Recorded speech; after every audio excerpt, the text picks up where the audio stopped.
Обращаясь сторона, у вас есть вопрос? Один вопрос. Уважаемый представитель Министерства юстиции, вот вы выслушали, что про судебные акты, этот судебный контроль был. Считаете ли вы, что раз один случай, часть первая статьи 260 Уголовно-процессуального кодекса в нынешней редакции будет приводить к нарушению прав человека в тех предусмотренных полномочиях, широких полномочий прокурора, к нарушению прав, закрепленных прав Конституции Крымской Республики, права гражданина на судебную защиту?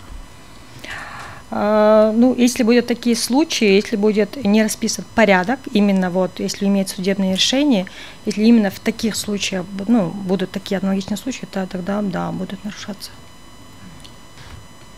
У меня больше нет. Уважаемые судьи, есть вопросы к представителю? У меня нет вопросов.